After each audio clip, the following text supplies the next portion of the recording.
भक्ति और मुक्ति के इस प्रसंग का लाभ ही लेने के लिए अपन यहाँ विराजमान।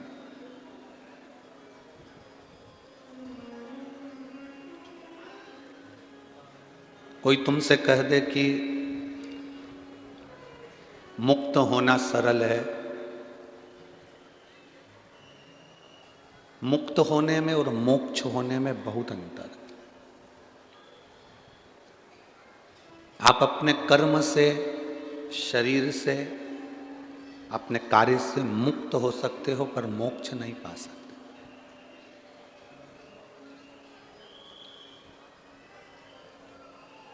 कोई भी काम आप कर रहे हो, उससे आपने कर दिया और उससे मुक्त हो गए, उसको मोक्ष नहीं कहेंगे। शिव महापुराण की कथा कहती है कि मुक्त होना मतलब एक बार जन्म लिया, दूसरी बार मरने के बाद फिर पृथ्वी पर आ गए, फिर जन्म ले लिया, कभी जलचर में, कभी थलचर में, कभी वायु में हमारा जन्म हो गया। 84 लाख योनियां,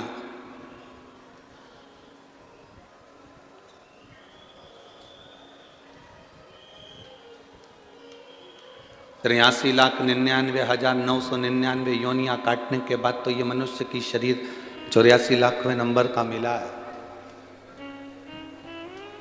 ये संपूर्ण योनियां काटने के बाद फिर वापिस, फिर पुनः, फिर शरीर मिले, तो क्या मतलब? मुक्त होने में और मोक्ष होने में यही अंतर है कि मुक्त होना मतलब एक योनि से छूट गए, दूसरी योनि में आ गए, दूसरी योनि से छूट गए, तीसरी योनि में आ गए, तीसरी योनि से छूटे चौथी योनि में पहुंच गए। और मोक्ष होने का मतलब ये है कि भगवान की भक्ति करते हुए अपने परिवार को, अपने घर का काम, परिवार का कार्य, पत्नी, पति, बीवी, बच्चे, कुटुंब, कबीला, नाते, रिश्ते, सबको निभाते निभाते, सबका कर्म करते करते, फिर भगवान का भजन करते करते आखिरी में जो प्राण छूटे तो भगवान में विलीन हो गए, फिर कभी जन्म ही नहीं हुआ, उसको मोक्ष का। फिर हमारा कोई जन्म नहीं है, फिर जन्म और मरण के प्रपंच से हम मुक्त हो गए। फिर हम अब मुक्त हुए हैं कि जन्म मरण के प्रपंच से छूट।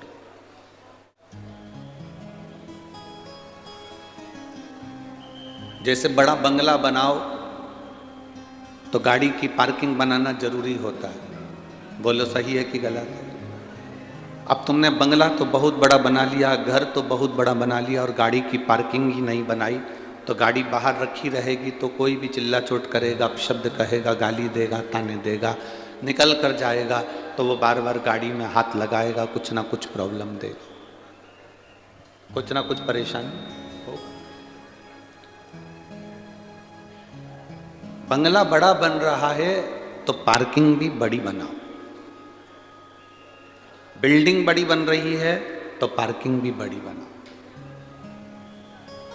बंगला बड़ा हो तो पार्किंग भी बड़ी होना चाहिए, जिससे आपकी गाड़ियां अंदर खड़ी हो जाए, कोई उसमें हाथ ना लगाए, कोई अपशब्द ना कहे, कोई ताने ना दे, कोई गाली ना दे, कोई आड़ा तड़ा ना करे।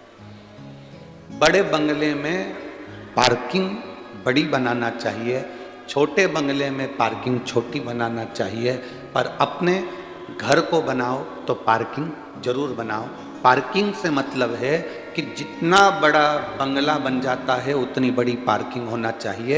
शिव महापुराण की कथा कहती, जितना बड़ा बंगला बन जाए उतना बड़ा दिल भी बनाकर चलना, जिससे लोग उसमें समा जाए। गाड़ी रखना मतलब दूसरे को समाहित करना। अब बंगला बन गया, मालूम पड़े पार्किंग ही नहीं है, कोई कहे तुमसे जलगांव में कथा हो तो हमारे घर आ जाना, बहुत बड़ा बंगला है, बहुत बड़ा घर है, तुम चले भी गए और मालूम पड़े वहाँ तुम्हारे को सम्मान ना मिले, वहाँ तुमको इज्जत ना मिले, कोई प्रेम से ना बोले, दो रोटी तक ना खिलाए, तो ईमानदारी से बोलो बड़ा बंगला होने से कोई मतलब होता है क्या? फिर तो छोटे से घर के बाहर ही ठीक है। फिर बड़ा बंगला होने से मतलब क्या? बंगला बड़ा हो तो पार्किंग भी बड़ी रखो, पार्किंग से मतलब है अपना दिल बड़ा रखो, अपना मन बड़ा रखो। कोई आया, हाउ साहब, प्रणाम साहब, नमन साहब, दंडवत साहब, साष्टांग साहब।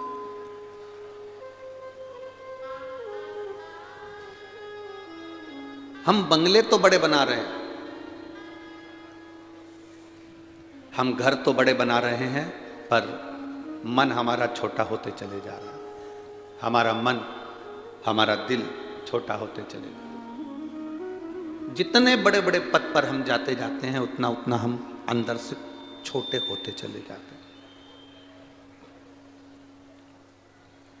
आपसे एक बात पूछें, जलगांव की जीजियों और मेरे जलगांव के जीजाओं, आज के समय में मेहमान ज़्यादा आते हैं कि पहले के समय में ज़्यादा आते थे? पहले के समय में मेहमान ज़्यादा आते थे। क्यों? पहले के समय में खावा नहीं था, मेहनत करता था आदमी और दिल से कमाता था, और जो कमा कर लाता था वो मेहमान को भी खिलाता था और खुद भी खाता था और चैन की जिंदगी जीता। आज के समय में मेहमान नहीं आते। मेहमान होटल में कमरा लेना पसंद करेंगे, मेहमान अलग से लॉज में रुकना पसंद करेंगे, पर आपको फ़ोन कर कर नहीं बोलेंगे कि हम जलगांव आए हैं तो हम तुम्हारे यहाँ आ रहे हैं कि हम तुम्हारे रुकेंगे। सूचना मिल जाए और आप कह दें कि साहब आप हमारे यहाँ पधारना, तो बात दूसरी है, पर बाकी का मेहमान पहले जितने आते थे, 8-8 दिन, 7-7 दिन, 15-15 दिन रुकते थे। जो रोटी मिलती थी, दाल चावल सब्जी रोटी जो मिल गया प्रेम से वो पा लेते थे और अपनी ज़िंदगी का आनंद पाते थे। एक कमरा 2 कमरे का मकान था, ज़मीन पे बिस्तर लगता था, ज़मीन पे गोदड़ी बिछ जाती थी, गादी लग जाती थी और सब सो जाते थे पूरे की पूरे। गर्मी होती थी तो घर के बाहर दरी डालकर सो जाते थे, और बारिश हुई तो अंदर। अपने स्नेह से मेहमान भी आता था, तुम स्नेह से आता था और घर के लोग भी स्नेह देते थे।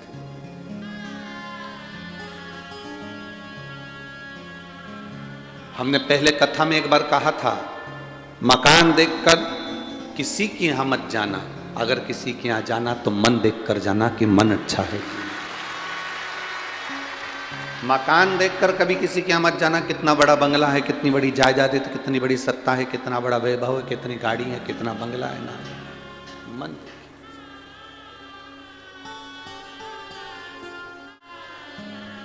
33 कोटि देवताओं में आप देवाधिदेव महादेव के पास जाएं तो ये जानकर जाना कि शिव का मन कितना बड़ा। 33 कोटि देवताओं में आप महादेव के मंदिर में 1 लोटा जल समर्पित करने के लिए जाएं तो ये विचार कर कर जाना कि महादेव के मंदिर में हम जल क्यों चढ़ा रहे।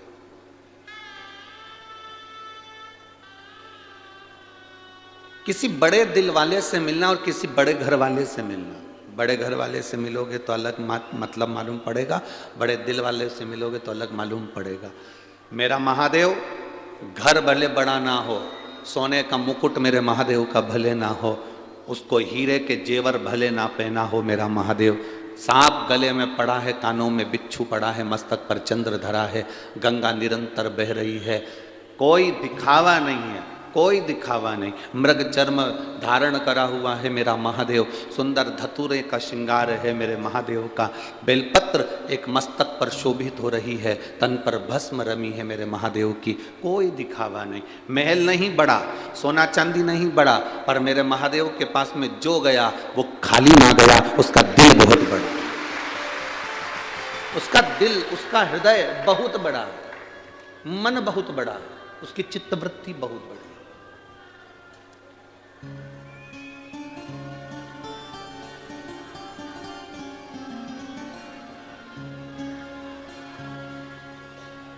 एक महिला ने लिखा है, एक माता ने,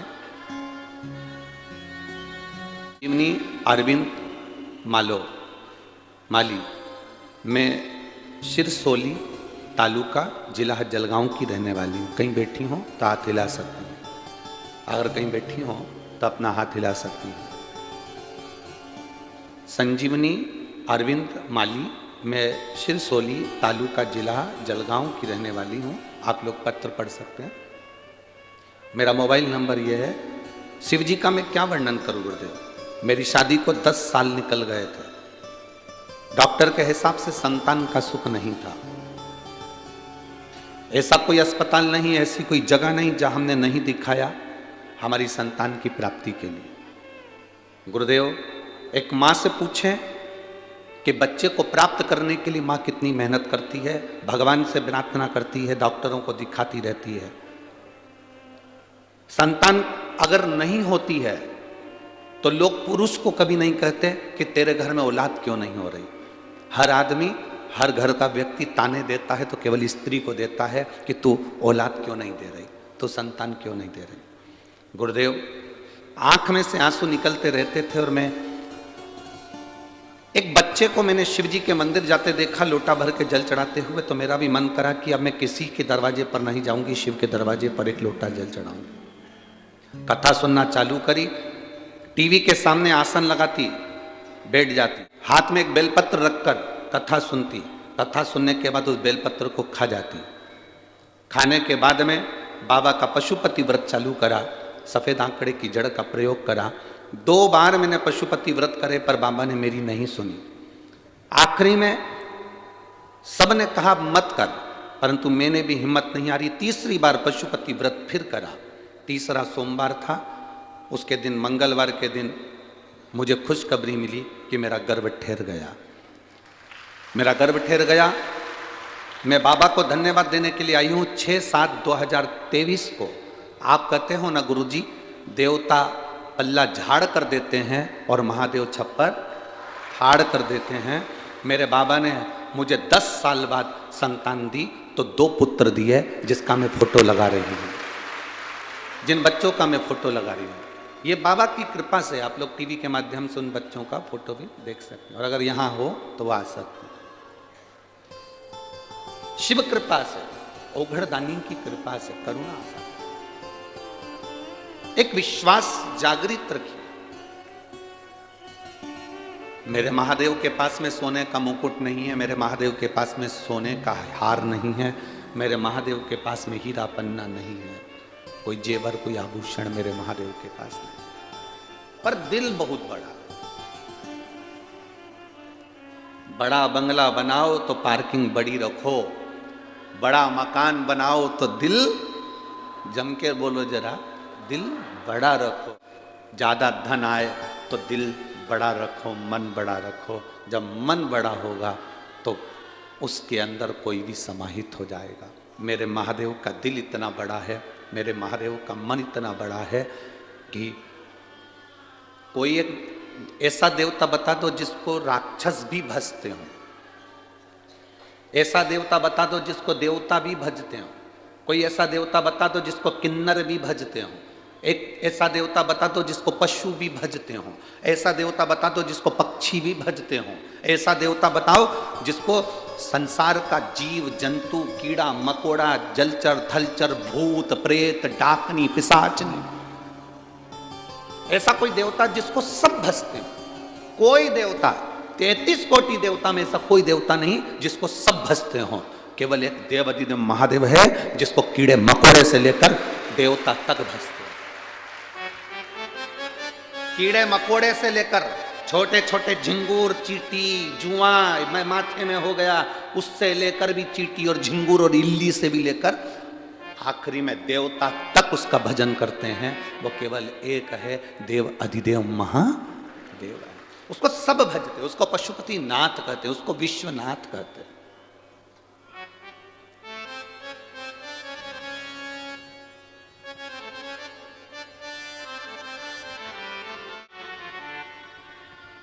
कहेंगे लोगों को, किसी को कोई जगन्नाथ कहेगा, कोई किसी को ये नाथ कहेगा, कोई किसी को वो नाथ कहेगा, पर 33 कोटि देवता में केवल एक देवता है जिसको पशुपति नाथ भी कहा गया कि पशु का देवता है, पक्षियों का देवता है, पशु पक्षी का भी देवता, जीव जंतु जलचर थलचर सब। जितने देवी देवता हैं इनकी शादी हुई, शादी में सारे देवताओं को बुलाया गया, पर केवल एक महादेव की शादी ऐसी रही जिसमें देवताओं के पास पत्रिका नहीं गई। मृत्यु लोक में 84 लाख जो योनियां हैं, जलचर थलचर वायुचर भूत प्रेत डाकनी पिशाचनी, सबको निमंत्रण पत्र भेजा गया कि शंकर जी की शादी है, तुम आओ। देवताओं ने, ब्रह्मा जी ने भगवान विष्णु से कहा कि ये भूत प्रेत को बुला रहे हैं, पिशाचों को बुला रहे हैं, डाकनियों को बुला रहे हैं, कीड़े मकोड़े को बुला रहे हैं, ये पशुओं को बुला रहे हैं, शादी कैसे करेंगे? इतने भूत चुड़ैल आ गए तो शादी कैसे होगी? भगवान विष्णु ने कहा जिसने निमंत्रण दिया है वो संभालना जानता है कि कैसे शादी हो, ये वो जानता है। जब व्यक्ति कथा लेता है, शिव महापुराण की कथा लेते हैं, तो सीहोर जब आते हैं और बातचीत होती है और कथा जब दी जाती है तो उनसे कहा दिया जाता है, ये मत सोचना कि कथा तुम करा रहे हो। सीहोर आते हैं जब कह दिया जाता है कि ये कभी मत सोचना कि कथा तुम करा रहे हो। कथा कराने वाला महादेव है, कथा करने वाला महादेव और कथा सुनने वाला महादेव। हमारे भीतर का ये भ्रम छोड़ दो, हमारे भीतर से ये भ्रम निकाल दो कि हम कुछ कर सकते हैं। ये श्वास जो चल रही है शिव की दी हुई है। आप पंडाल में बैठकर कथा का रस तत्व ग्रहण कर लेते हो, बाबा आपको बुला लेता है, इशारा कर कर आ जाते हो। लाखों रुपए कोई राजनेता खर्च करे, बसें लगवाए, गाड़ियां लगवाए, उनको भोजन का टिफिन दे और कुछ दे, तब भी ये इतने सैलाब देखने को तरस जाए कि इतना सैलाब नहीं।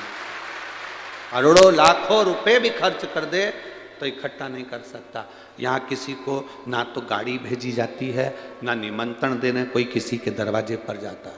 ये यहाँ पर जगदीश जी चौधरी बैठे होंगे, उनसे पूछना किसी के यहाँ पत्रिका दी, किसी के यहाँ निमंत्रण दिया, किसी के यहाँ पीला चावल देकर आया कि आप आना साहब। कहाँ से शिव भक्त आते हैं, कहाँ जाते हैं? अभी 11 बजे कथा पूरी हो जाएगी, दोपहर में 1 बजे यहाँ घूम कर देखना, जो आनंद, जो रौनक बाबा के रहने पर है। मेरे बाबा जब कथा पूर्ण होकर लेकर चले जाते हैं, उसके बाद का नज़ारा एक बार घूम कर देखना कि आपको लगेगा कि हम अपने घर चले जाएं। रहता नहीं व्यक्ति, जो दिख रहा है ये शिव की कृपा से दिख रहा है। शरीर में जो श्वास है ये शिव ही है। हम हर एक में परमात्मा को क्यों नहीं देखते? हम भगवान को 1 लोटा जल चढ़ाने के लिए जाते हैं तो अपने भीतर ये भाव रखिए कि 1 लोटा जल हम किसी प्यासे को भी पिलाना जाना। हम भगवान को 56 भोग लगाना जानते हैं तो अपने भीतर ये विश्वास रखकर चलना, भाव रखकर चलना कि किसी भूखे को हम 2 रोटी प्रेम से खिला सकें। हम किसी भूखे को 2 रोटी प्रेम से खिला सकें, ये भाव लेकर चलें। कल एक माता स्टील का इतना बड़ा डब्बा था और एक एल्युमिनियम का डब्बा था, इतना बड़ा, एक स्टील का डब्बा और एक एल्युमिनियम का डब्बा। एक स्टील का डब्बा था, एक एल्युमिनियम का डब्बा था। एल्युमिनियम के डब्बे में रोटी और स्टील के डब्बे में बेसन, वो कट्ठा बेसन बनता है, बेसन। उसके पास में दोने भी नहीं थे, कागज भी नहीं था, पत्तल भी नहीं थी, प्लेट भी नहीं थी। हम जहाँ ठहरे हैं, सामने चौधरी जी ने जहाँ ठहराया है उसके साइड में रोड की ओर जहाँ गाड़ियों की पार्किंग है, वहाँ वो 2 डब्बे को लेकर बैठ गई और 2 रोटी के ऊपर बेसन रखती जा रही थी और किसी को देती जा रही थी। हमने तुरंत उसी समय पर कपिल महाराज जी को भेजा। हमने कहा कपिल महाराज जरा जाकर मालूम करो कि ये कौन है, कहाँ से आई। उसने अपने गांव का नाम बताया और उसने कहा मेरे पास ज़्यादा पैसे तो नहीं थे, पर मैं जिनके यहाँ काम करती हूँ वहाँ से थोड़ा सा पैसा लाके मेरा मन था कि शिव कथा में आने वाले शंकर के इन भक्तों का मुँह झूठा करा दूँ, तो मैं बेसन और रोटी लेकर, बेसन और रोटी लेकर 2-2 रोटी उस पर बेसन रख कर दे रही थी। वो जितना लाई हो, वो डब्बे में 4 रोटी हो, 8 रोटी हो, 12 हो, चाहे 15 हो। उसका बंगला भले बड़ा नहीं होगा पर उसकी पार्किंग बहुत बड़ी है, दिल बहुत बड़ा, हृदय बड़ा रखिए, दिल बहुत बड़ा बना। तुम्हारे घर को देखकर कोई नहीं आता, तुम्हारे मन को देखकर आता है। पहले सास थी तो मेहमान आ जाते थे, ससुर थे तो मेहमान आ जाते थे, बुजुर्ग थे, दादा दादी थे तो मेहमान आ जाते थे। जैसे जैसे बहुओं का रुख होता है वैसे वैसे मेहमान आना बंद कर देते, कोई नहीं आता। बेटों का रुख इतना तीव्र होता है, मेहमानों के आने पर चिड़चिड़ करते हैं, गुस्सा करते हैं, अपशब्द कहते हैं तो मेहमान भी आना बंद कर देते। प्रेम परोसो, प्रेम दो। मेरे ओघड़दानी ने, मेरे बाबा भोलेनाथ जी ने जो दिया वो प्रेम से दिया। एक पत्र,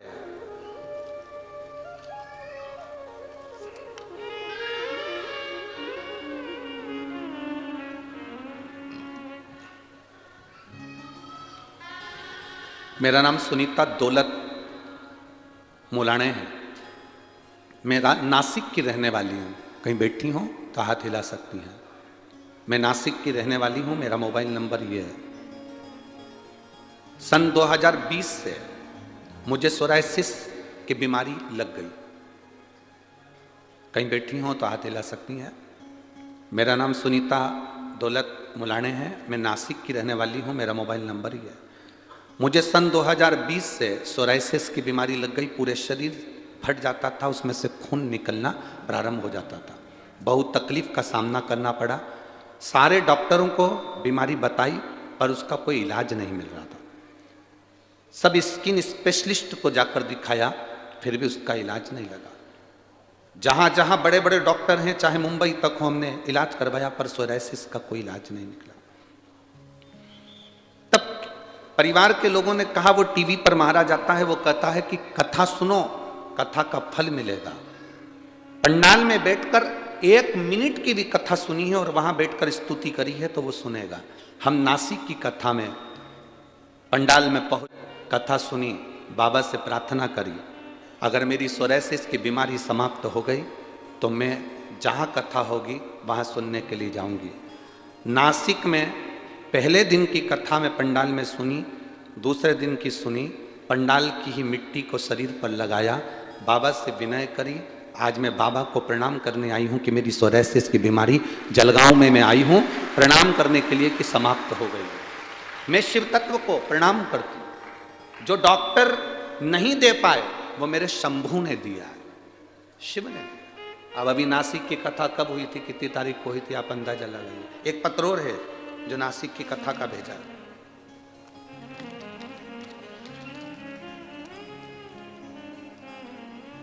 अनीता मनोज नीले, बड़ी पालधी, तहसील धरण गांव, जिला जलगांव से हूं। मेरा मोबाइल नंबर ये है। कहीं आप ही हैं?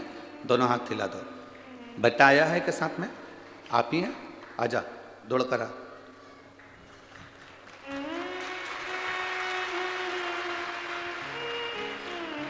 अनीता मनोज नीले, बड़ी पालधी, तहसील धरण गांव, जिला जलगांव से हूं गुरुदेव। मेरा बड़ा बेटा गौरव मनोज नीले 24 घंटे खांसता था, दमे की इसको बीमारी थी, पंप लेना पड़ता था, दवाइयाँ लेना पड़ती थी और बचपन से लेकर आज तक उसकी स्थिति में सुधार नहीं आया था। सारे एक्सरे में इसके फेफड़े, इसके हृदय में कमजोरी और दमा लेता था। 2 कदम भी चलता था तो थक जाता था, बैठ जाता था। खांसी इतनी करता था कि बचपन से आज तक हम देख देख के परेशान हो गए। सारा इलाज करवा लिया। तब किसी ने कहा, नासिक में कथा चल रही है, तुम थोड़ी देर चलो, बैठो। हमने नासिक की कथा में पंडाल में बैठकर कथा सुनी। सबसे बेलपत्र मांगी, नहीं मिली। शिव महापुराण का विराम का दिन था। हमने किसी से कहा, भैया बेलपत्र नहीं मिले तो जो फूल चढ़ा है वो दे दो। एक फूल गुलाब का मिला, उसकी पंखड़ी मैंने अपने बेटे को बाबा पर चढ़ी हुई बेलपत्र की जगह पंखड़ी खिला दी। जब मैंने पंखड़ी खिलाई, उस दिन से आज तक डॉक्टर भी आश्चर्य में हैं कि इसकी दमे की बीमारी कहाँ गई। और बेटा मेरा ठीक हो गया, पंप बंद हो गया और गोलियां बंद हो गई। आजा बेटा। श्री शिवाय नमस्ते।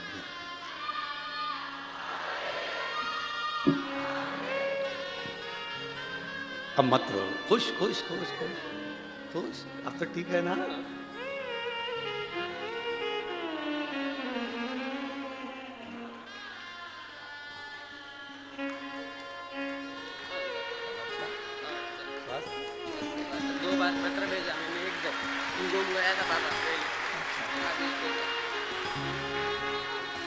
अरे खाली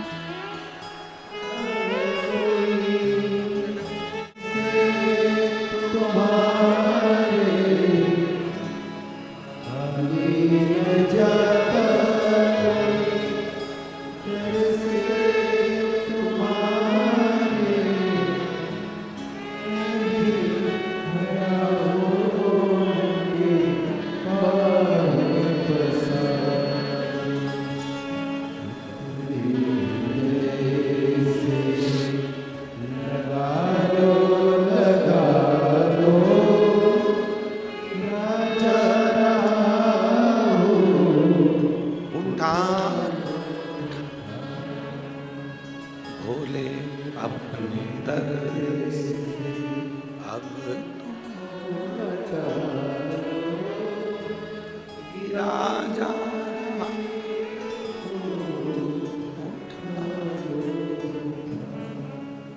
वो कृपा करता है। कब करता है, कैसे करता है, इसका वही जानता है। मेरी जीजियों, मेरे जीजाओं, मेरी बहनों, माताओं, मेरे भाई, मेरे बच्चों, कथा के पंडाल में शिव उसी को बुलाता है जिसका उसको हाथ पकड़ना होता है और पार लगाना होता है। नहीं,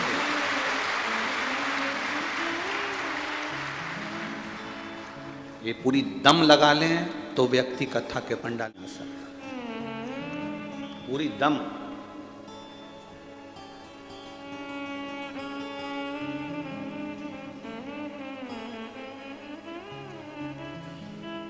पूरी दम लगा ले तो वो कथा के पंडाल में पांव नहीं रख सकता। उसी को बुलाएगा जिसको उसको पकड़ना, जिस पर उसे कृपा करना। बिना कृपा के वो बुलाता ही नहीं। उसको करुणा सागर कहते हैं, उसको दया सागर कहते हैं। पक्षी हो, पशु हो, जानवर हो, जलचर हो, थलचर हो, वायुचर हो, सबको वो निभा। यहां कोई शिव महापुराण में ना तो बेल है, ना भभूति है, ना कोई दिखावा, ना कोई नरियल, ना श्रीफल, कुछ नहीं। केवल कथा सुनो, मंदिर जाके एक लोटा जल चढ़ाओ, आपकी समस्या बाबा पूर्ण करेगा। हमारे पास में ना कोई दिखावे का प्रसंग है कि हम तुमको कुछ दे देंगे तो आप निहाल हो जाओ। अपनी मेहनत, अपनी लगन आपको बहुत ऊंचे तक पहुंचाएगी। आपका कर्म आपको बहुत ऊंचे तक पहुंचाएगा। आप लगन में, विश्वास में पीछे मत हटना। लोग कितना भी कह दें कि सब ऐसा ऐसा, ना ना, हमारी लगन ना टूटे, हमारा विश्वास ना टूटे, भरोसा नहीं टूटना चाहिए।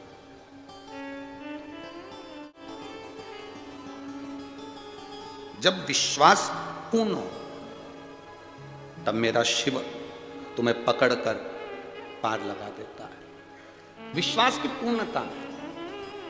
इस माँ ने अपने बच्चे के लिखा कि मेरा बच्चा बचपन से खांस खांस कर परेशान था और दमा इतना था कि पंप लेता और परेशान रहता। जी शिव है, वो घड़ी है। हमने एक ही चीज आप लोगों को बोली है कि आपके क्षेत्र में 200 किलोमीटर, 300 किलोमीटर, 400 किलोमीटर तक भी अगर शिव महापुराण की कथा आपको मालूम पड़ जाए कि कुबेरेश्वर का भोलेनाथ कथा करने के लिए आया है, आप 400 किलोमीटर भी मत देखो, उस पंडाल में जरूर जाकर एक बार प्रणाम करो। आपको मालूम पड़ जाए कि कुबेरेश्वर धाम का बाबा आया है कथा करने के लिए, आप चले जाओ 2 मिनट के लिए, 5 मिनट के लिए, एक दिन ही चले जाओ। प्रणाम करा, कथा सुनी, जहाँ जगह मिली वहाँ। पूरी रात आज लोग आते रहे, पूरी रात लोग जगह जगह आग जलाकर पूरी रात तपते रहे, कथा का इंतजार करते रहे पूरी रात। शायद दुनिया में पहली शिव महापुराण की कथा है जो लोग रात भर इंतजार करते हैं, आगी जला जला कर बैठे रहते हैं, तपते रहते हैं। डीजे वाले डीजे बजाते, ढोल वाले ढोल बजाते, नगाड़े वाले नगाड़े बजाते, खिलाने वाले खिलाते। शायद ऐसा नजारा बार बार देखने को नहीं मिल सकता। नहीं, पूरी रात लोग आगी लगा लगा कर जहाँ जहाँ खेत खलियान में जहाँ जगह मिल जाए वहाँ बिछा कर करके सो गए, बैठ गए, भजन करा, सुबह इस कथा के पंडाल में आ गए। कथा सुनना है बाबा की, विराम दिवस की कथा है, मैंने सुना है, जाते जाते मेहमान कुछ देकर जाते हैं, मेरा बाबा भी देकर जाएगा। इतनी आस लगा कर बैठोगे तो देगा ही, इतनी आस लगा कर बैठोगे तो दिया, ढेरों में दिया उसने, जिसको देना था दिया, ढेरों में, कोई कमी नहीं उसकी। शिव कथा कह रही है,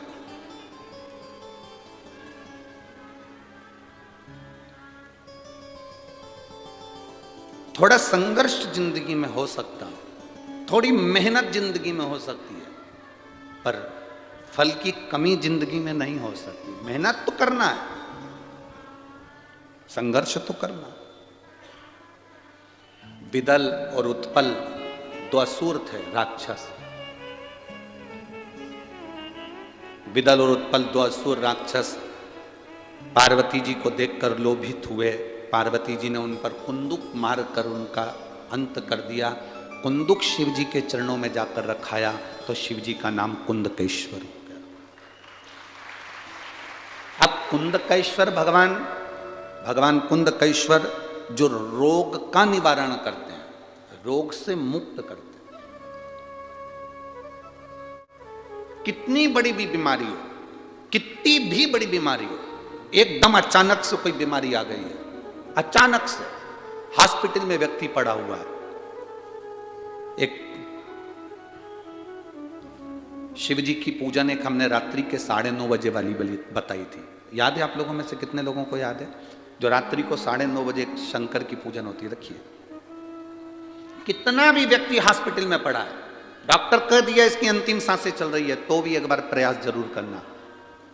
यूट्यूब पे डली होगी, वो फेसबुक पे डली होगी, उसमें से सर्च करना कि रात्रि को 9:30 बजे वाली। और आजकल हमारे नाम से अलग अलग लोग फेसबुक बना लिए, कुछ भी बता देते हैं और लोग कर लेते हैं ना। उसमें हमारी वाणी हो, हम स्वयं बताते हुए दिख रहे हो, तो आप उसको स्मरण कर कर करिए।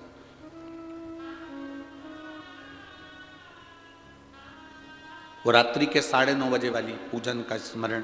शिव तत्व कुंदकेश्वर महादेव रोग से मुक्त करने वाले। हमने एक बात और कही थी, आपकी दवाई आपके शरीर को नहीं लग रही, डॉक्टर को दिखा रहे हो, दिखाओ, जांच करा रहे हो, कराओ, दवाइयां नहीं लग रही शरीर में, तो कुंदकेश्वर महादेव के नाम से उस दवाई को खाना प्रारंभ करो। वही दवाई जो डॉक्टर ने दी है आप खाओ, दवाई लगेगी। एक पत्र है,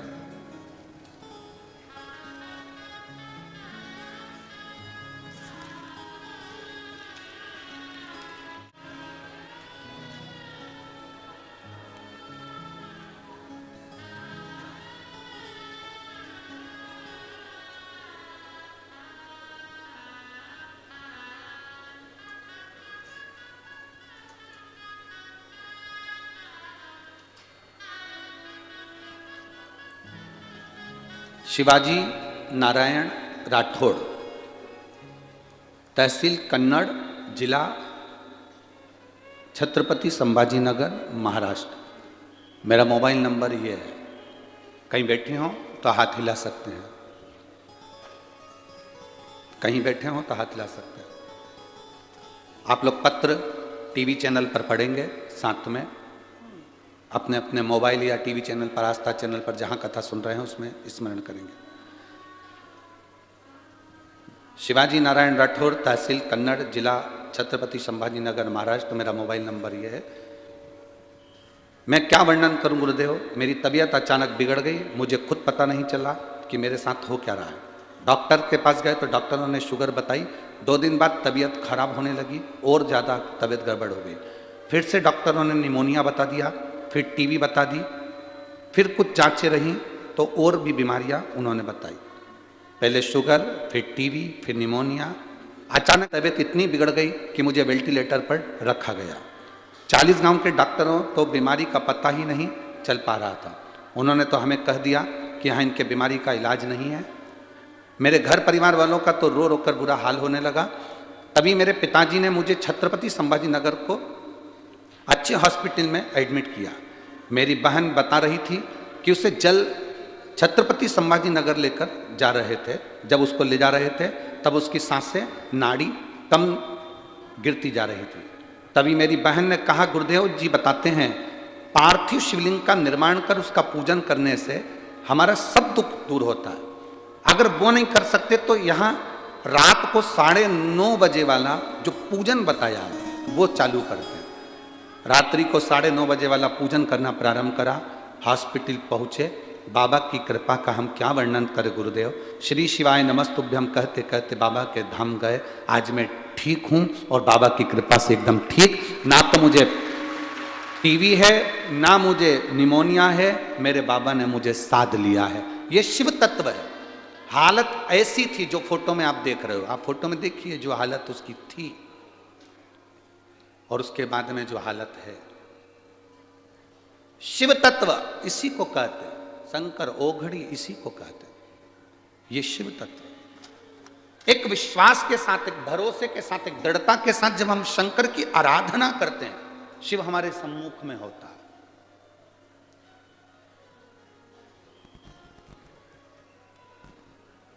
शिव हमारे सामने जब हम उसको पुकारे, जब हम उसका स्मरण। भगवान शिव का नाम कुंदकेश्वर हो गया।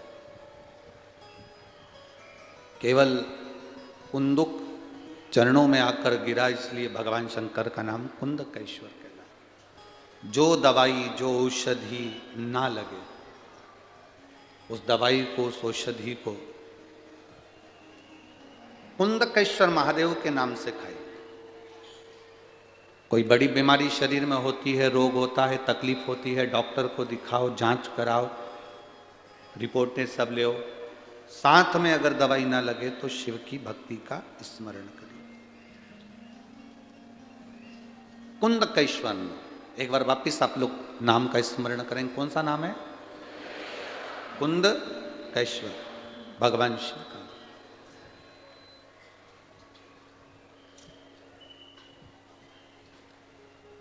शिव की केवल एक नाम के स्मरण का जो तप है वो जीव को एक सुख देता है।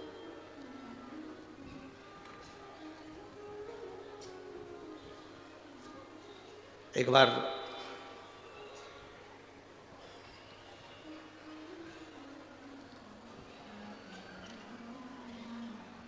सूर्य नारायण भगवान को थोड़ा अहंकार आ गया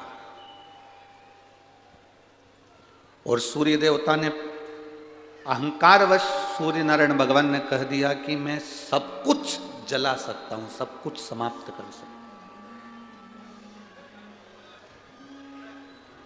अब ये थोड़ा सा अहम हम कई बार कथाओं में आप लोगों को वर्णन करे हैं, पहले भी कहा, आज फिर कहते हैं। खूब भजन करो, खूब दान करो, खूब पुण्य करो, खूब भोजन कराओ, भंडारे करो, चाहे किसी को सहयोग करो, चाहे भगवान की भक्ति करो, पर अपने भीतर अहंकार को पैदा मत होने दो, अभिमान को तुम्हारे भीतर प्रकट मत हो।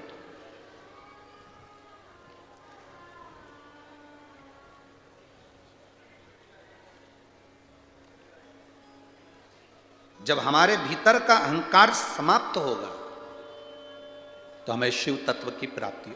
आज हम अभी जब आ रहे थे तब वहाँ एक माता अपनी बेटी को लेकर आई थी, कह रही थी गुरुजी ये चलती नहीं थी, बोलती नहीं, सुनती नहीं, देखती नहीं थी, इसकी आंखें भी बचपन से नहीं थी, सुनती नहीं, बोलती नहीं, पर जब से शिव जी की कथा इसको सुनाना प्रारंभ करी है, शंकर जी पे चढ़ा हुआ 1 लोटा जल इसको चढ़ा हुआ थोड़ा थोड़ा पिलाया, कुबेरेश्वर धाम से लाए हुए रुद्राक्ष को जल में गलाकर इसकी आंखों में लगाया तो इसकी आंख की रोशनी आ गई जो बचपन से नहीं। कहीं बैठी है, आती है, लाओ उसको, बेटी को लाओ, ले आओ। इसकी बचपन से आंख की रोशनी नहीं थी गुरुजी, ये देख नहीं पाती थी और बचपन से इसकी आंखें नहीं थी, शिव कृपा। उसने कहा गुरुजी सीहोर कुबेरेश्वर धाम के रुद्राक्ष में ऐसा क्या है समझ नहीं सकता व्यक्ति, पर उसमें शिव समाया हुआ है ये पक्का है और वो इलाज करता है। शिव तत्व ओघड़ी शंभु। कहा गुरुजी जब इसकी आंखें नहीं थी आंखें आ गई तो हमारा भरोसा करता है कि इसकी आवाज भी आएगी। और ये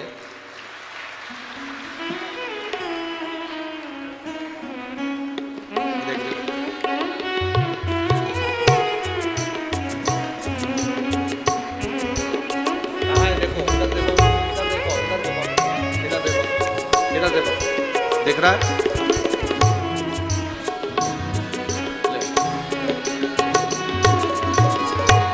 धीरे धीरे इसकी आंख की रोशनी देवाधिदेव महादेव ने दी है तो धीरे धीरे इसकी वाणी भी जरूर देगा, ये विश्वास है।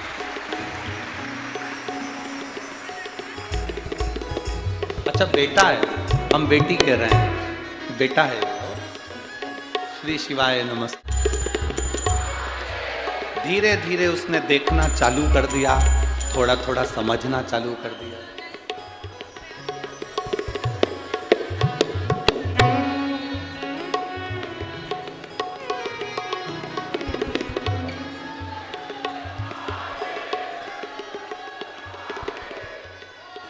अब जैसे रोशनी आई है गुरुदेव वैसे इसकी धीरे धीरे वाणी आ जाए, समझना और चालू हो जाए।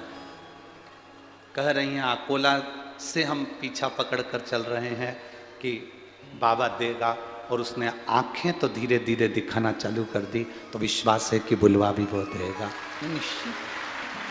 शिव तत्व ओघड़ी शंभु।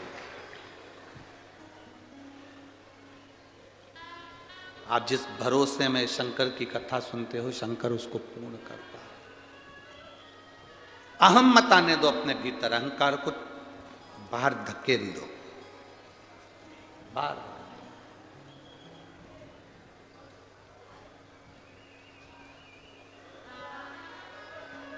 आप सभी को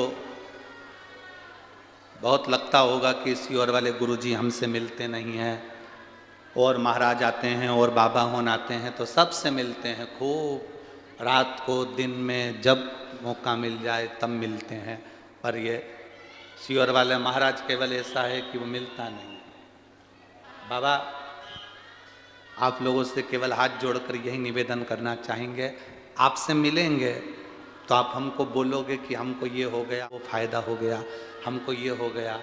आप हमारे से ना मिलो, हमारा गुणगान ना करो, आप मेरे शंभू का गुणगान करो, मेरे महादेव का गुणगान। हमसे कोई संबंध नहीं है आपका, आपका संबंध महादेव से होना चाहिए, आपसे हमारा कोई संबंध नहीं होना चाहिए।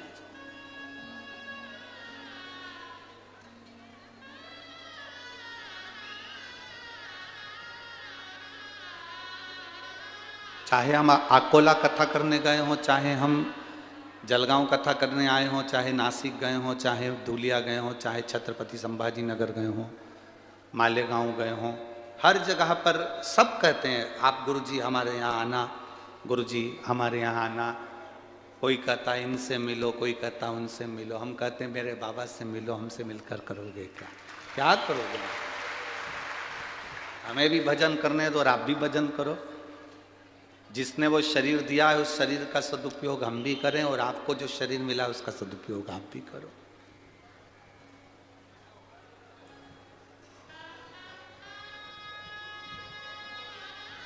आप उसका भजन करें, उसका स्मरण जितने दिल से कर सकते हो, उसका यश गाओ, उसका गुणगान करो। जब हम उसका यश गाएंगे, सूर्य नारायण भगवान स्वयं भगवान है ना, सूर्य देवता तो खुद भगवान है, उनको अहंकार आ गया कि मैं सब समाप्त कर सकता हूं। अहंकार अपने भीतर ना जाए, उसका स्मरण रखें।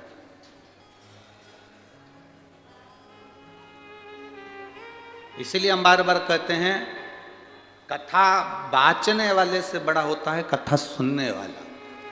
कथा वाचने वाला बड़ा नहीं होता जितना कथा सुनने वाला बड़ा है, क्योंकि कथा सुनने वाला भरोसे से कथा सुनता है तो वो उस पर अमल करता है, अमल करता है तो उसको आनंद की अनुभूति होती है, आनंद की अनुभूति।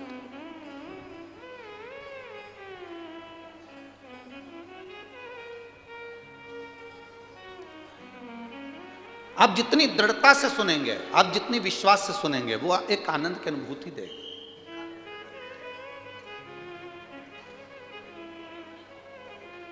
हीरे की कीमत वही पहचान सकता है जो जोहरी होता है।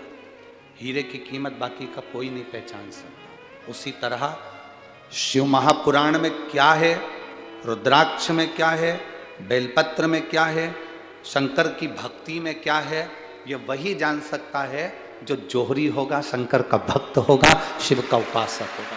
उसके सिवाय जानना बड़ा मुश्किल है। शिव को जान ही नहीं सकता। पूरी जिंदगी निकल जाए ना लोगों की तो शंकर को नहीं पहचान सकते कि शंकर है क्या, शिव है क्या।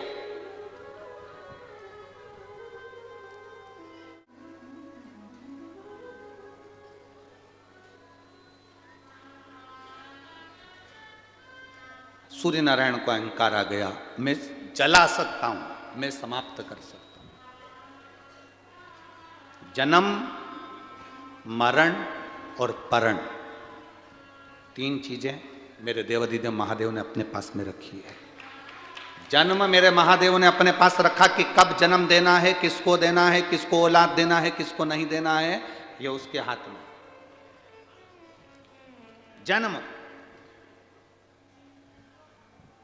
एक नारी, एक महिला 7 दिन के लिए यहां कथा सुनने के लिए आई थी।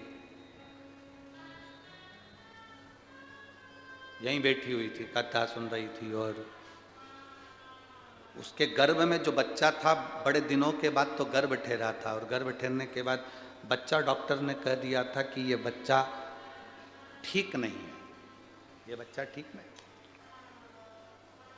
अब उसने भी संकल्प ले लिया कि अब बच्चा तो जो है अब भोले का ही है, अब भोलेनाथ जाने और उसकी औलाद जाने, अब बच्चा भोलेनाथ। आ गई वो कथा सुनने के लिए, उसके परिवार वालों के साथ बैठ गई। दर्द हुआ, समय भी था, और डॉक्टर के हिसाब से बच्चा ठीक नहीं था।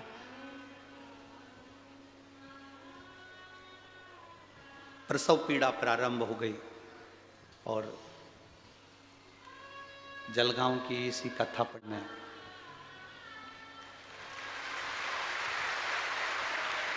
उसको पुत्र की प्राप्ति हुई। जब वो बच्चे को हॉस्पिटल लेकर गए, डॉक्टरों ने उसको रिपोर्ट में कहा था यह बच्चा विकलांग रहेगा। जब डॉक्टरों ने उस बच्चे को चेक करा तो बच्चा पूरा स्वस्थ था, पूर्ण स्वस्थ। भरोसा कर आ गई वो शिव पर, पूर्ण भरोसा, पूर्ण भरोसा। अब जितनी उसके साथ में माताएं थी ना, उनने उसका नाम भी धर दिया छोरे का, श्री शिवाय। छोरे का नाम भी शिव तत्व है। भक्ति भक्ति है, उस भक्ति के आगे सब फीका है, भक्ति के आगे सब फीका है। वो कहते ना, भगत के वश में और भगत बिना ये कुछ भी नहीं।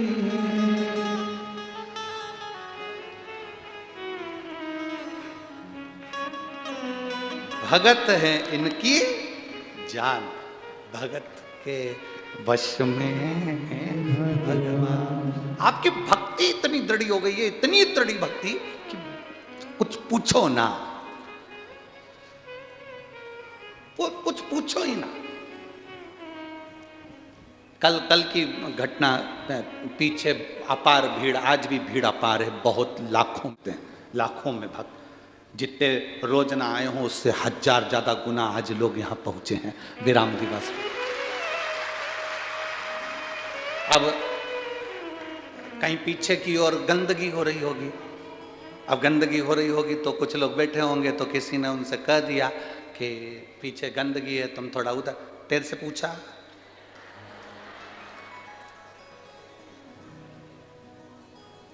तेरे से पूछा, तू जा अपना काम कर। उसने तो अपना आसन लगाया, छाता पकड़ा, तेरे से पूछा।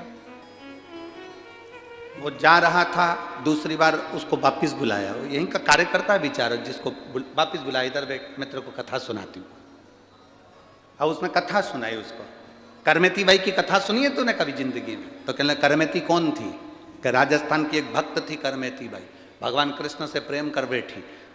बाल्यावस्था में उसका विवाह हो रहा था, विवाह से भाग गई शादी से, और भगवान से इतनी लगन लगा ली कि वृंदावन जा रही थी, और बीच में उसके पति और उसके परिवार वाले उसको ढूंढने के लिए चले। ढूंढने चले तो कहाँ छुपे? मरा हुआ ऊंट पड़ा हुआ था। ऊंट के अंदर का मांस जानवर खा गए थे, केवल उसकी खाल थी। करमेती बाई उसके अंदर घुस गई। 3 दिन तक करमेती बाई उसके अंदर घुसी रही। बदबू में इतनी बदबू उस ऊंट की, सड़े हुए ऊंट की आ रही थी उसमें। अब ढूंढने वाले ढूंढेंगे तो सब ढूंढेंगे, अंदर कौन ढूंढेगा कि इसके अंदर कोई बैठा होगा? 3 दिन 3 रात करमेती बाई भगवान की लगन लगाकर ऊंट के, सड़े हुए ऊंट के अंदर बैठी रही 3 दिन। 3 दिन बाद सब चले गए, संत निकल कर जा रहे थे, करमेती बाई उनके पीछे पीछे वृंदावन चली गई। किसी ने पूछा, तू कहाँ छुपी हुई थी? कहने लगी, ऊंट के अंदर। तुझे बदबू नहीं आई? इतनी गंदी बदबू थी। सड़ा हुआ ऊंट जिसका अंदर का मांस खा गए, केवल खाल थी, और उसके अंदर तू बैठी थी 3 दिन 3 रात। उसने कहा, जब मैं भगवान की भक्ति में डूब जाती थी तो मुझे बदबू तो आती ही नहीं थी, भजन में इतनी डूब जाती थी। क्या, कहां बैठे हो? अरे कहां आ गए? कहां बैठे हो? किस जगह बैठे हो? भक्ति में कुछ दिखाई नहीं दे रहा। खानो नहीं भावे मन, पीनो नहीं भावे रे, दौड़ दौड़ मन सत्संग कोई नहीं। यहाँ इतनी माताएं बैठी हैं पंडालों में, इतने भाई लोग बैठे हैं। कई लोगों ने संकल्प लिया होगा, सुबेरे तो बेचारे खाने जाते ही नहीं, भंडारे में खाने सुबेरे जाएंगे ही नहीं। वो तो कथा पूरी हो जाती है, सुबेरे से वो अपनी जगह बैठे रहेंगे, अपने पास डब्बे में जो सामान है, बैग में सामान है, वो निकाल निकाल के चुपचाप से खाते रहेंगे, परंतु खाना खाने, भोजन करने भंडारे में नहीं जाएंगे। शाम की जैसी कथा छूटी तो फिर लाइन लगी। उन्होंने कहा तो जगह चली जाएगी, अपनी जगह नहीं जाना चाहिए, बैठे रहो, पड़े रहो, बैठे। भजन चित्त, आपकी भक्ति इतनी प्रबल हो गई, इतनी भक्ति प्रबल हो गई कि आप भी करमेती बाई से कम नहीं हो, भगवत की भक्ति करने वालों से कम नहीं। आपकी भक्ति इतनी दृढ़ हो, भजन इतना दृढ़ हो। सूर्य नारायण भगवान को अहंकार आ गया, देवता है, देव है, थोड़ा सा अहम सामने आ गया, मैं सब जला सकता हूं, समाप्त कर सकता हूं, मैं जला सकता हूं, समाप्त कर सकता हूं। अब जब किसी में अहंकार आता है तो कोई ना कोई उस अहंकार को तोड़ता जरूर है, और वो तोड़ने वाला कोई दूसरा नहीं होता, कोई शंकर का भक्त अड़भंग आता है और तोड़कर चले जाता है। कोई शिव का भक्त आएगा, अड़भंग तोड़ जाएगा। सूर्य नारायण भगवान को अहंकार आया। मान सरोवर के पास में जब जल एक पत्थर को लगता है तो पत्थर आकृति बड़ी से बड़ी कर लेता है, और सूर्य तक वो आकृति चली जाती है, वो खंबा बढ़ते चला जाता है। और सूर्य देवता कर रहे हैं कि मैं जला देता हूं। राजा विक्रमादित्य के पास सूचना पहुंच गई, शंकर की आराधना कर रहा था राजा विक्रमादित्य, शिव की भक्ति कर रहा था राजा विक्रमादित्य। सूचना गई, सूर्य नारायण भगवान को अहंकार आ गया है, और भगवान शंकर ने कहा कि इसके अहम को तुम तोड़ दो, जाओ मानसरोवर पर एक पत्थर से मानसरोवर के जल की लहर टकराती है, और वो पत्थर बढ़ता चले जाता है और सूर्य के करीब तक चले जाता है। सूर्य कहते हैं कि मैं सब जला सकता हूं मेरे करीब में आने वाले को। आज विक्रमादित्य गए, पत्थर से लपट गए, पत्थर बढ़ता गया, विक्रमादित्य ऊपर की ओर बढ़ते गए, बढ़ते बढ़ते बढ़ते बढ़ते सूर्य के करीब में पहुंच गए, सूर्य के करीब में पहुंच गए, बिल्कुल नजदीक सूर्य के करीब।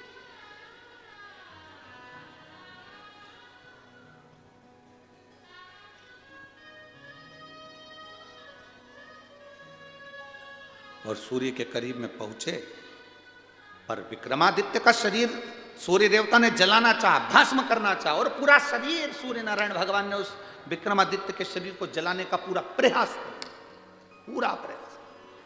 पर विक्रमादित्य भी विक्रमादित्य थे, खंबे को पकड़कर ओम नमः शिवाय, ओम नमः शिवाय जप रहे हैं, नाम स्मरण कर रहे हैं। श्री शिवाय नमस्तु, श्री शिवाय नमस्तु। विक्रमादित्य नाम स्मरण शिव का कर रहे हैं, सूर्य किरण पर किरण फेंक रहा है, विक्रमादित्य का शरीर जल नहीं पाया। आखिरी में भास्कर देव एक बच्चे का रूप रखकर उसके पास में आकर कहते हैं, तुम कौन हो? विक्रमादित्य कहते हैं, मैं शंकर के चरणों का दास हूं, मेरा नाम विक्रमादित्य है। शिव के चरणों का दास, शंकर के चरणों का दास। स्वयं भास्कर देव बच्चे का रूप रखकर विक्रमादित्य से कहते हैं, सुन विक्रमादित्य, आज ये सूर्य नारायण तुझे वचन देता है, आज ये सूर्य नारायण तुझे वचन देता है, शंकर के नाम का जप करने वाले को दुनिया का कोई जला नहीं सकता। किसी की सामर्थ्यता नहीं कि शिव नाम जपने वाले को कोई दबा दे, जला दे, कोई भस्म कर दे, कठिन।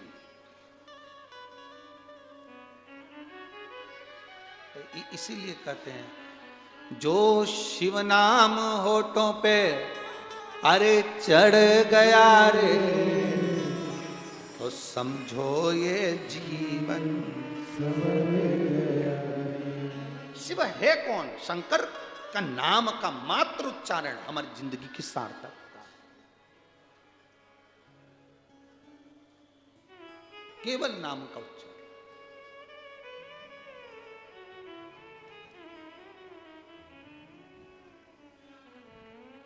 मैं जगदीश चौधरी परिवार को बहुत बहुत धन्यवाद देना चाहूँगा। उन्होंने इस कथा को करवाकर संपूर्ण जलगांव वासियों का आनंद पाया। संपूर्ण जलगांव वासियों, ये मौका जो मिला है भगवान की विरल भक्ति को प्राप्त करने का, भगवान के भजन को प्राप्त करने का, ये फिर ना मिला। बहुत शिव कृपा है, शिव की उदारता, शिव की करुणा। कुंदकेश्वर नाम का उच्चारण, भगवान के नाम का उच्चारण, भगवान के नाम का स्मरण हमें कई तापों से, कई जंजाल से, कई कष्टों से दूर कर देता है, कई कष्टों।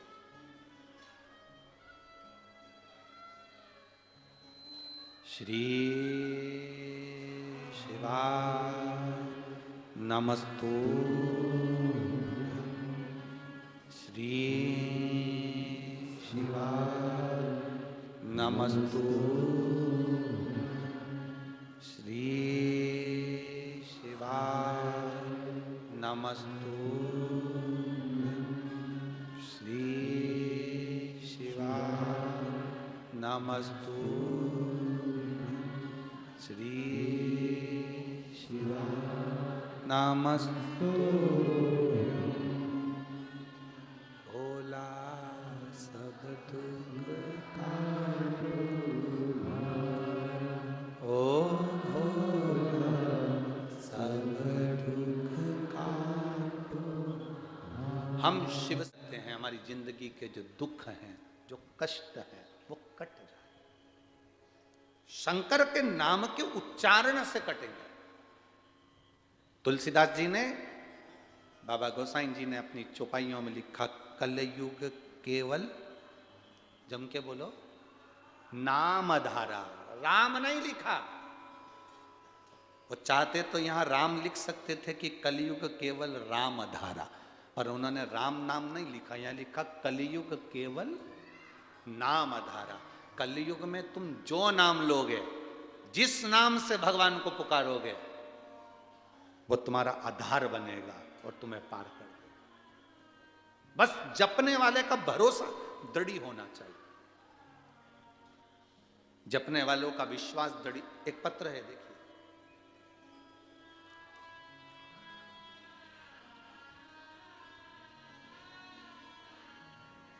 मेरा नाम अक्षय संजय जवरे, रावसी पौकली गांव से, तहसील मोतला, जिला बुलढाणा, महाराष्ट्र से। कहीं बैठे हो तो हाथ हिला सकते हैं, अगर कहीं बैठे हो तो हाथ हिला सकते हैं। मेरा नाम अक्षय संजय जबरे, जिला बुलढाणा से हूँ, महाराष्ट्र से। कहीं बैठे हो तो हाथ हिला सकते हैं। 2018 में सरकारी नौकरी के लिए अप्लाई कर रहा था। मेरा दिली तमन्ना थी, इच्छा थी कि मैं भारतीय सेना में जाऊं, पर कोई योग नहीं बन पा रहे थे। मेहनत खूब कर रहा था 2018 से, पर मेरी नौकरी नहीं लग पाई भारतीय सेना। तब मेरी माँ ने मुझसे कहा, तू एक बार कुबेरेश्वर धाम सीहोर जा। मैं सीहोर गया, 5 पत्थर कंकर रखकर मैंने कुबेरेश्वर बाबा का पूजन करा, कंकर शंकर का सब कर रहे थे। मैंने बाबा से प्रार्थना करी, बाबा आप मेरी लाज रखना, एक बार मेरे मन है मैं भारतीय सेना में जाऊं, आप मेरी लाज रखना। बाबा को जल चढ़ाया, प्रणाम करा, और बाबा की कृपा से मैं वहाँ से आने के बाद मैंने फिर अप्लाई करा। 18 से अप्लाई कर रहा था पर नहीं हुआ। अब की बार मैंने जब अप्लाई करा तो बाबा की कृपा से मेरा सिलेक्शन हो गया और मैं भारतीय सेना में पदस्थ हो गया। मैं बाबा को धन्यवाद देने के लिए यहाँ आया हूँ। गुरुदेव, मैं खुद तो नहीं आ पाया, मेरे घर वाले पंडाल में आए हैं, मैं उनके साथ में ये पत्र भेज रहा हूँ और आपको प्रणाम करता हूँ। ये मेरा फोटो आप लोग टीवी चैनल पर देख सकते हैं। शिव तत्व की प्राप्ति, शंभु की कृपा, ओघड़दानी, त्रिकालदर्शी, शिव करुणा सागर। कहीं आए हैं क्या? नहीं आए ना। शिव तत्व की प्राप्ति है शंभु। आपका भरोसा, आप एक दृढ़ी बनकर भगवान के ऊपर भरोसा करते हो तो वो भगवान सुनता है। जब हम कुंदकेश्वर नाम लेकर दवाई खा रहे हैं, कुंदकेश्वर लेकर हम औषधि खा रहे हैं, तो भगवान को वो स्वीकृत हो जाती है, भगवान उसको स्वीकार कर लेते, और भगवान उसको स्वीकार करता है, और स्वीकार करता है तो फिर सुख प्रदान करता है। शिव तत्व की प्राप्ति, भगवान शंकर औघड़ी शंभु की कथा कर रहे, शिव तत्व की प्राप्ति। शिव महापुराण की कथा कहती है, कुंदकेश्वर भगवान की कथा के बाद जो आगे वर्णन आया, स्वयं भगवान के सुंदर मनोहर रूप का वर्णन आता है, और आगे वर्णन आया, माता अंजनी ने भगवान शिव की भक्ति करी। अब देखिए, स्वयं हनुमान जी महाराज की माता, माता अंजनी, शंकर की भक्ति में तल्लीन हो जाती है, शिव भक्ति में तल्लीन, स्वयं माता अंजनी।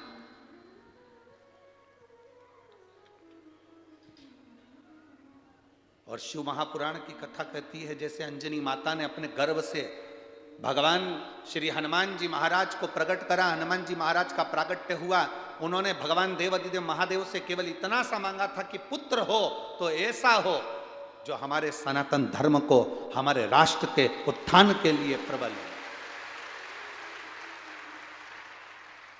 मरते तो सब हैं, आए हो संसार में तो मरना निश्चित है, जाना तो है, मरना तो है, प्राण तो छूटेंगे, मरते तो सभी हैं। पर शिव महापुराण की कथा कहती है, मरना तो सबको ही है, पर अपने जीते जी, अपने जीते जी, मरना सबको है, अपने जीते जी कुछ ऐसा कर्म कर कर जाना, अपने धर्म लिए, सनातन धर्म के लिए कि मरने के बाद भी जिंदा बने रहो, ऐसा कर्म अपने जीवन में कर जाओ।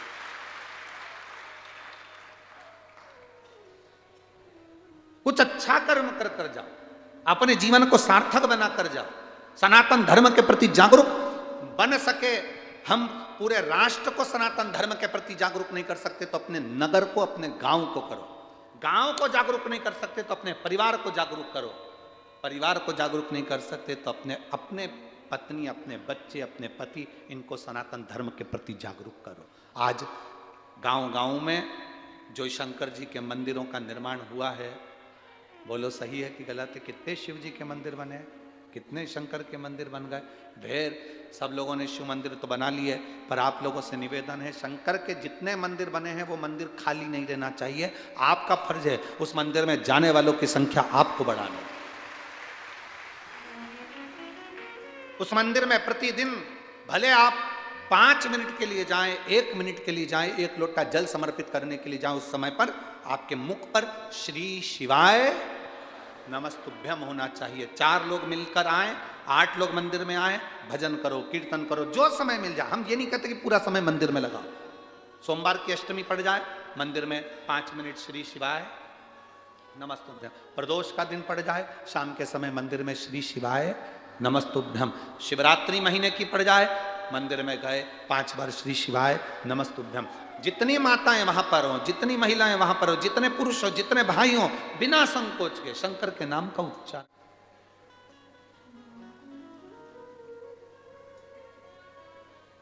जितना बन सके सनातन धर्म को जागरूक करना है, सनातन धर्म को अग्रण्य रखना है, शिव भक्ति की ओर अग्रण्य रखना है। अच्छा ईमानदारी से बोलो, अब मंदिर तो बन गए शंकर जी के, पर उसमें कोई नहीं जाए तो अपना दिल दुखे कि नहीं दुखे?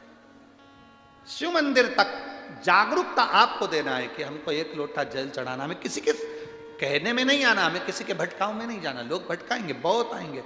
आपके जलगांव में भी ढेर सारे आएंगे, बहुत अकल देने वाले आएंगे, क्योंकि आज के जमाने में अक्लमंद ही पैदा हो रहा है।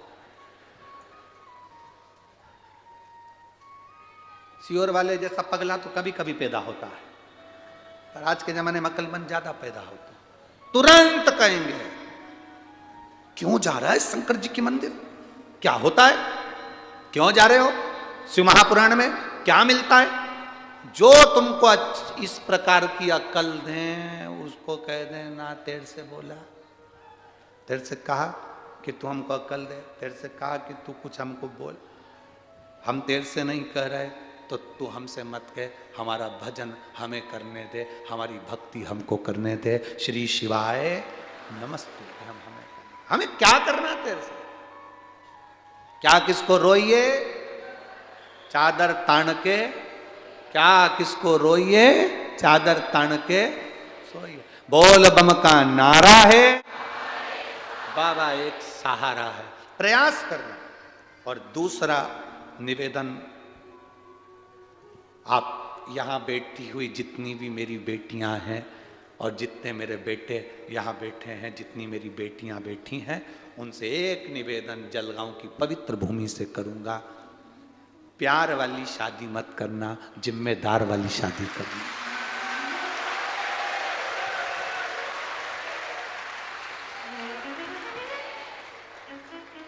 प्यार वाली शादी बहुत दिन तक नहीं टिकती, पर जिम्मेदार वाली शादी आखिरी समय तक टिकती। थोड़ी सी बॉडी शॉडी देख के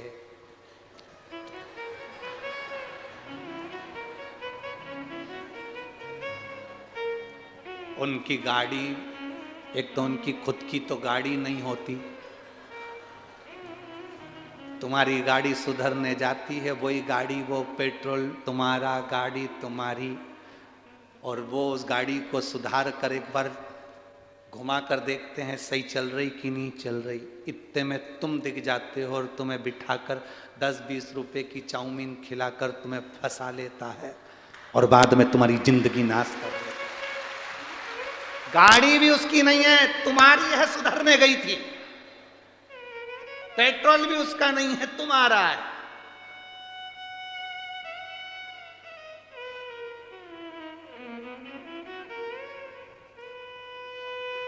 संकल्प ले लो अपने भीतर कि हम हमारे सनातन धर्म को नहीं छोड़ सकते, हमारे माता पिता को हम कन्यादान का मौका देंगे, हमारे माँ बाप को हम लज्जित नहीं होंगे।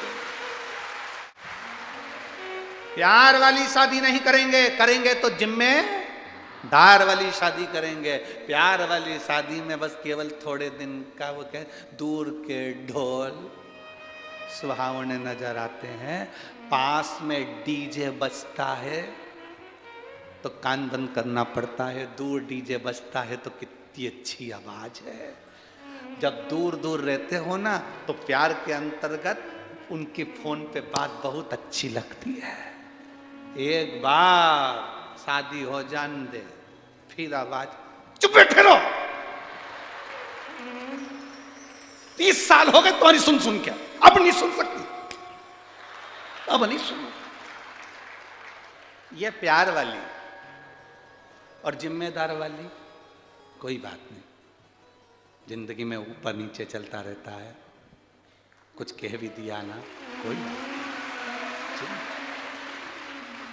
जिम्मेदारी वाली शादी में बेटी के ऊपर भी जिम्मेदारी रहती है और पति के ऊपर भी जिम्मेदारी रहती है कि हमें परिवार को लेकर चलना है, कुटुंब को लेकर चलना है। प्यार वाली शादी में जब तुम अपने माँ बाप के नहीं हुए तो तुम किसके होगे? जरा विचार करो। तुम अपने माँ बाप के नहीं हुए तो तुम किसके होगे?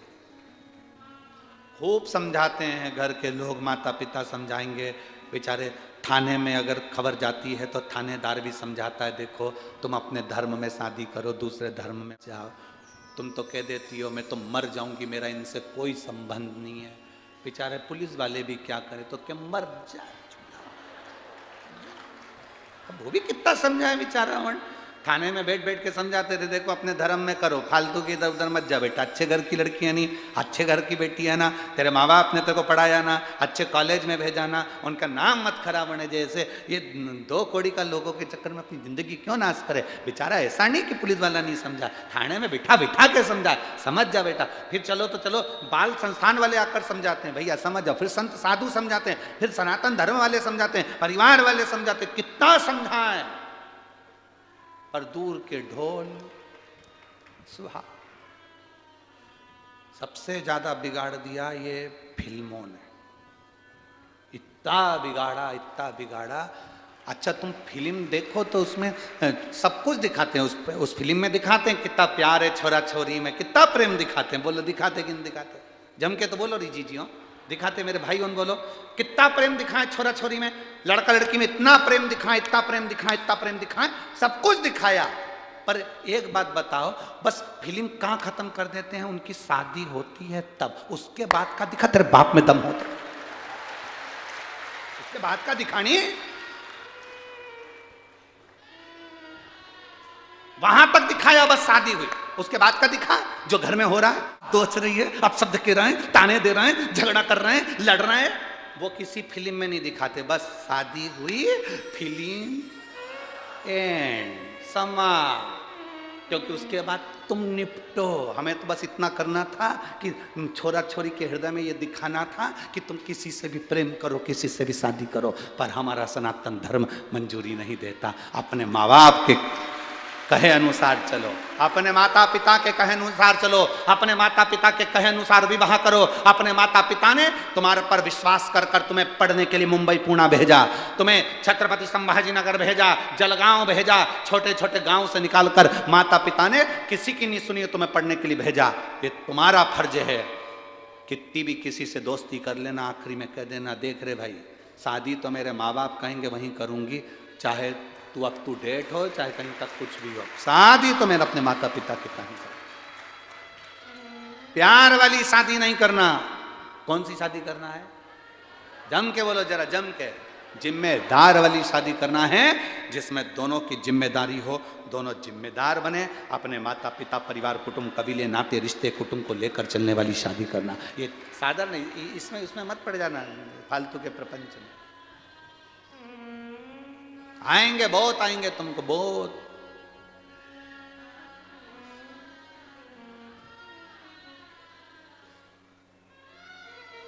और महाराज पूरा जीवन शिव को समर्पित कर अपने कर्म को करते हुए आगे बढ़ना है। भक्ति विश्वास के साथ हो। एक बार देवाधिदेव महादेव मां जगत जननी पार्वती जी के साथ में नंदनवन में भ्रमण कर रहे हैं। नंदनवन मतलब काशी, काशी में भ्रमण कर रहे हैं। और भ्रमण करते करते माता पार्वती जी का ध्यान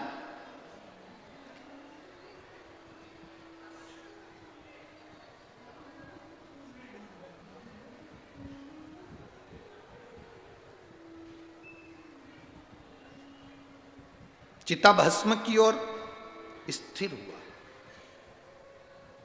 एक बात ध्यान रखना, काशी को महाशमशान भी कहते हैं। जैसे महालक्ष्मी होती है, महादेव होते हैं, उसी तरह शमशान में भी शमशान काशी को महाशमशान भी कहते हैं। विरक्ति, ज्ञान, वैराग्य, ये सब काशी में निरंतर रमण करते रहते, निरंतर निरंतर। देखा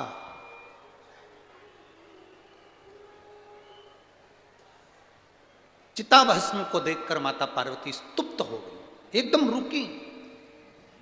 कुछ देर के लिए मां पार्वती रुकी। कहते हैं काशी के मणिकर्णिका घाट पर अगर एक बार चले गए, काशी के मणिकर्णिका घाट पर अगर आप पहुंचे और आपने दिल से शिव नाम लेकर एक बार अगर किसी मुर्दे को जलते हुए उस शमशान में देख भी लिया, तो एक विरक्ति, एक वैराग्य भीतर से प्रकट हो जाता है। मन ये करता है कि अब संसार व्यर्थ है और शिव नाम ही सार है, और इसी से भव व्यर्थ नजर आने लगता है। सब व्यर्थ, सब में व्यर्थता दिखने लगती।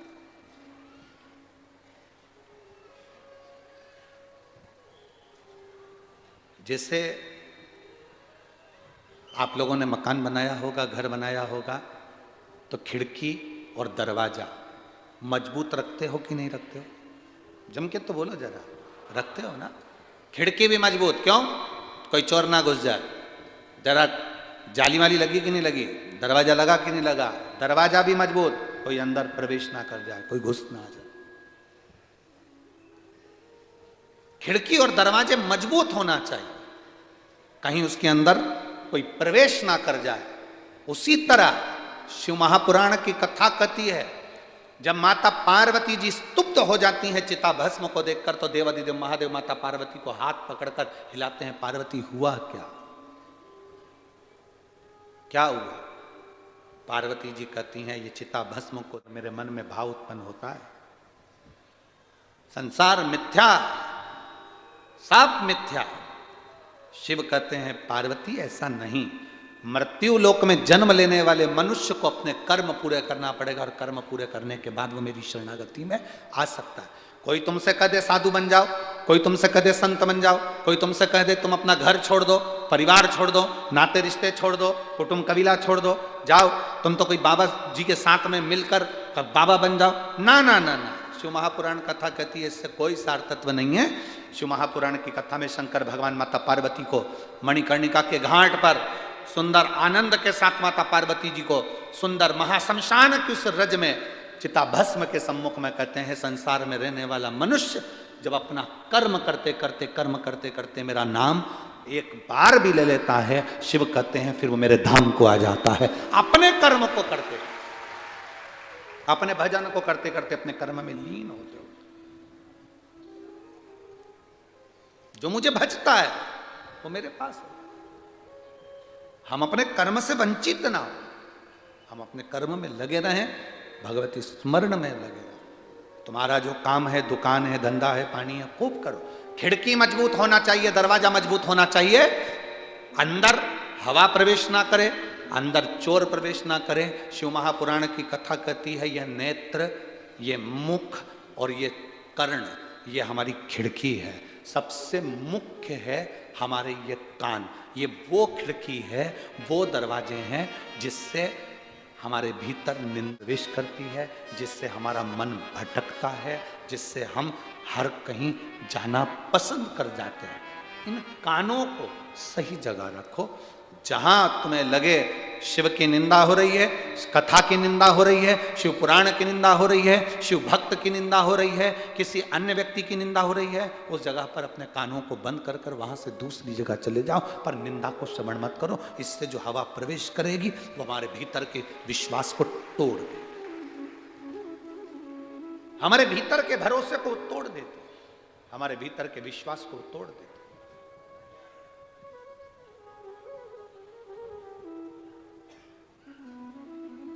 मेरे बाबा दया करना, मैं तेरे भरोसे। मेरे बाबा दया करना, मैं तेरे भरोसे।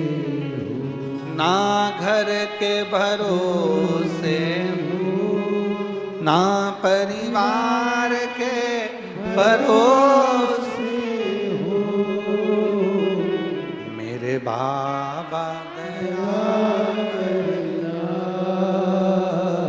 मैं तेरे भरोसे हो। आगे वर्णन आया, अपने भीतर कार निंदा काम लोभ आसक्ति प्रवेश न करने दें।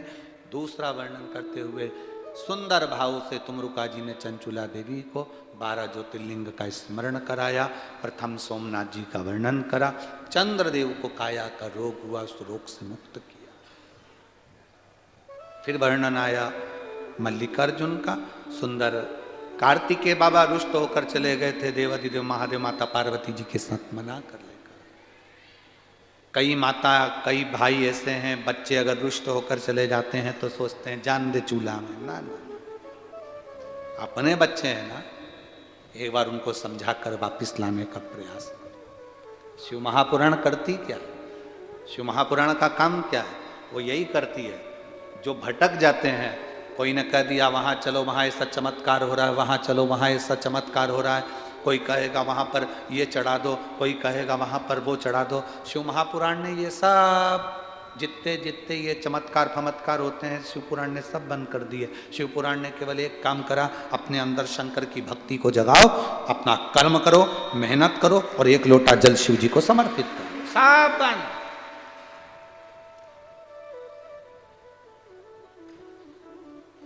अपने धर्म को छोड़कर हम जब दूसरे धर्म पर कुछ चढ़ाने के लिए जाते हैं, अपने धर्म को छोड़कर हम जब दूसरे धर्म को अगरबत्ती लगाने जाते हैं, अपने सनातन धर्म के देवताओं को छोड़कर जब हम दूसरे धर्म के देवता को अगरबत्ती लगाने के लिए जाते हैं या चढ़ाने के लिए जाते हैं, उस समय पर हमारा पूर्व का किया हुआ सारा पुण्य समाप्त हो जाता है। हमारे पास पुण्य नहीं, हमारा पुण्य समाप्त। हमें दूसरे धर्म की ओर आसक्त नहीं। अपने धर्म में बहुत देवता है। कितने देवता हैं? 33 कोटि देवता। खूब भजो, पूरी बफेट लगी हुई है। तुम्हारा मन पड़े तो गुलाब जामुन खाओ, नहीं तो रसगुल्ला खाओ।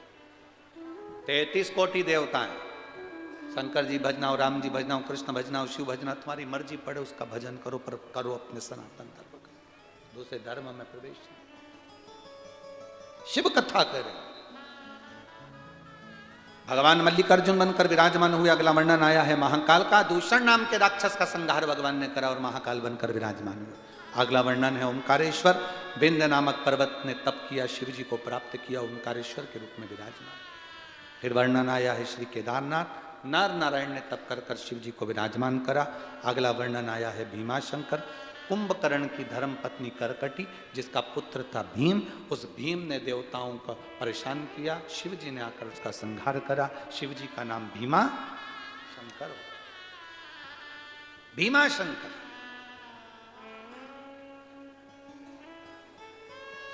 बहुत किस्मत वाले लोग हैं महाराष्ट्र में, बहुत किस्मत। कहीं पर भी इतने ज्योतिर्लिंग नहीं है जितने ज्योतिर्लिंग महाराष्ट्र की धरा। महाराष्ट्र की पवित्र भूमि पर 12 ज्योतिर्लिंग में भी सबसे ज्यादा ज्योतिर्लिंग महाराष्ट्र की पवित्र भूमि पर है। इसीलिए हमें लगता है कि वालों को शंकर जी की कथा से इसलिए ज्यादा प्रेम है क्योंकि रिश्तेदार अच्छा है, परिवार वाले सब अच्छे हैं ना। शंकर जी तुम्हारे महाराष्ट्र के रिश्तेदार अच्छे हैं, तुम्हारे शिव तत्व तुम्हारे भीतर है, इसलिए आप लोग शिव भक्ति का इतना आनंद पा लेते। लाखों की भीड़ में लाखों। शिव कथा कहती है अपनी भक्ति को प्रबल बना, अपने भरोसे को प्रबल बना। महाराज भीमाशंकर के रूप में शिव जी विराजमान हुए। अगला वर्णन आया मनु शत्रुपा ने तप कर भगवान को विराजमान करा, भगवान काशी विश्वनाथ के रूप में विराजमान हुए। फिर वर्णन आया त्र्यंबकेश्वर का, गौतम बाबा पर गौ हत्या का दोष लगा, शिव जी ने आकर उनका कल्याण किया। ब्रह्मा विष्णु महेश तीनों वहां विराजमान हुए, त्र्यंबकेश्वर के रूप में विराजे। अगला वर्णन है वैद्यनाथ। रावण भगवान शिव जी को लेकर जा रहा था, शिव जी का मन नहीं था इसलिए भूमि पर स्थिर हो गए, गए नहीं, वैद्यनाथ जी के रूप में विराजमान हो गए। नागेश्वर दारुक नाम के राक्षस का संहार भगवान ने करा, नागेश्वर के रूप में विराजमान। अगला वर्णन है रामेश्वरम। राम जी ने शिव जी के शिवलिंग की स्थापना कर पूजन करी, स्वयं रामेश्वर के रूप में विराजमान हुए। फिर वर्णन आया है कृष्णेश्वर। सुधर्म नाम के ब्राह्मण की 2 पत्नी थी, घूष्मा और सुदेहा। घूष्मा के बेटे को सुदेहा ने मार दिया था। भगवान शंकर का पूजन कर कर विसर्जन कर कर आई और भगवान से प्रार्थना करी मेरा बेटे का दर्शन कराओ, तो मरा हुआ बेटा जीवित पाया। कृष्णेश्वर के रूप में शिव जी वहां विराजमान हुए।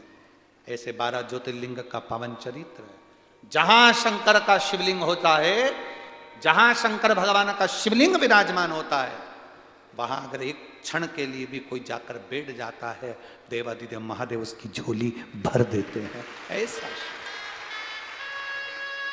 ये बड़े जटाधारी महादेव मंदिर, जहां ये पवित्र शिव महापुराण की कथा चौधरी परिवार द्वारा चल रही थी, उसका आनंद अपन सब ले रहे हैं।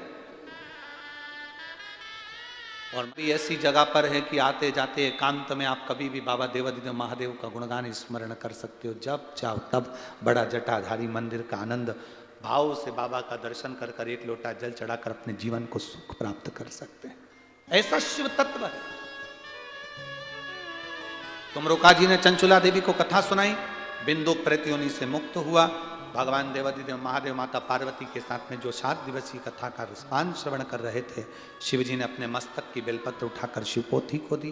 भाव भक्ति से आनंद से बाबा ने प्रार्थना करी, हे तुमरुका जी क्या चाहिए? तुमरुका जी कहते हैं कुछ नहीं बाबा, एक वर दे दो, जो शिव महापुराण की कथा को दिल से सुन ले उसकी खाली झोली आप भर दें, बस इतना सा भर दीजिए। शिव जी ने तथास्तु कर दिया। शिव तथास्तु कर।